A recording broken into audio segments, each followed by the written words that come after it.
ಈ ಕುಂಭರಾಶಿಗೆ ಸಾಡೆ ಸಾತ್ ಇನ್ನೂ ಇದೆ.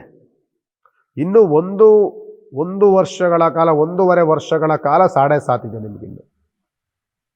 ಈ ಸಾಡೆ ಸಾತ್ ಶನಿ ಕಾಟ ನಡೀಬೇಕಾದ್ರೆ ಕುಂಭರಾಶಿಗೆ ದ್ವಾದಶ ಸ್ಥಾನದಲ್ಲಿ 12ನೆಯ ಸ್ಥಾನದಲ್ಲಿ 4 ಗ್ರಹಗಳು ಸೇರ್ಕೊಳ್ತವೆ.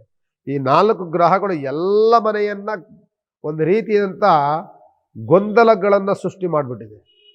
ಬಂದಂತಹ 4 ಗ್ರಹಗಳು ಮಕರ ರಾಶಿಗೆ ಯಾವಾಗ ಬಂದು ಕೂತ್ಕೊಳ್ಳುತ್ತೋ ಪ್ರತಿಯೊಂದು ರಾಶಿಯ ಮೇಲೂ ಪ್ರಭಾವಗಳನ್ನು ಬೀಳ್ತಾ ಬಂದಿದ್ದಾವೆ.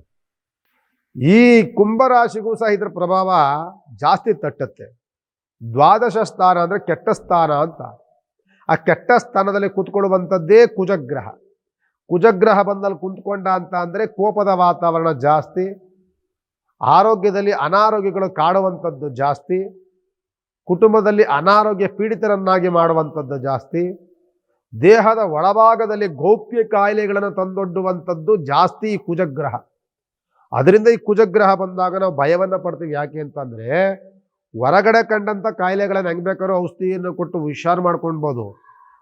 ದೇಹದ ಒಳಗೆ ಗೌಪ್ಯ ಕಾಯಿಲೆಗಳನ್ನು ತಂದೊಡ್ಡುವಂಥವನ್ನು ಜಾಸ್ತಿ ಕುಜಗ್ರಹ. ಇದಕ್ಕೋಸ್ಕರವಾಗಿ ಕುಂಭರಾಶಿಯವರು ಎದುರುಕೊಳ್ಬೇಕಾಗ್ತದೆ. ಕುಂಭರಾಶಿಯವರು ಆದಷ್ಟೂ ಸಹ ಈ ಕುಜನ ಶಾಂತಿಯನ್ನು ಸದಾ ಮಾಡ್ತಿರ್ಬೇಕಾಗ್ತದೆ. ಎಲ್ಲಿ ಸುಬ್ರಹ್ಮಣ್ಯ ಸ್ವಾಮಿ ದೇವಸ್ಥಾನ ಇರ್ತದೋ ಅಲ್ಲಿ ಹೋಗಿ ತೊಗರಿ ಕಾಳನ್ನು ಕೊಡಿ, ಸ್ವಲ್ಪ ಅರ್ಚನೆಯನ್ನು ಮಾಡಿಸಿ, ದೇಹದ ಬಗ್ಗೆ ಆರೋಗ್ಯದ ಬಗ್ಗೆ ಆದಷ್ಟು ಸಹ ಮುನ್ನೆಚ್ಚರಿಕೆಗಳನ್ನು ಎಷ್ಟು ವಹಿಸ್ಕೊಳ್ಬೇಕಾಗ್ತದೋ ಅಷ್ಟು ಮುನ್ನೆಚ್ಚರಿಕೆಯನ್ನು ವಹಿಸ್ಕೊಳ್ಬೇಕಾಗ್ತದೆ.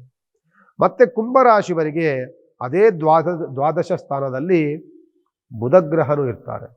ಬುಧಗ್ರಹ ಬಂದಾಗ ಕೈ ಹಾಕಿದ ಕೆಲಸವೆಲ್ಲವೂ ಸಹ ನಷ್ಟವೇ. ಏನನ್ನು ಮಾಡೋಕ್ಕೋದ್ರೂ ಒಂದಲ್ಲ ಒಂದು ತೊಂದರೆ ತಾಪತ್ರಗಳನ್ನೇ ನೋಡ್ತಾ ಇರ್ತೀವಿ. ಒಂದು ರೀತಿಯಾದಂಥ ಸಮಸ್ಯೆಗಳಿಗೆ ಗುರಿಯಾಗುವಂಥದ್ದು ಜಾಸ್ತಿ. ವ್ಯಾಪಾರದಲ್ಲಿ ನಷ್ಟಗಳು, ಗೊಂದಲಗಳು ಎಲ್ಲವೂ ಸಹ ತಂದೊಡ್ಡುವಂಥದ್ದು ಕುಂಭರಾಶಿ.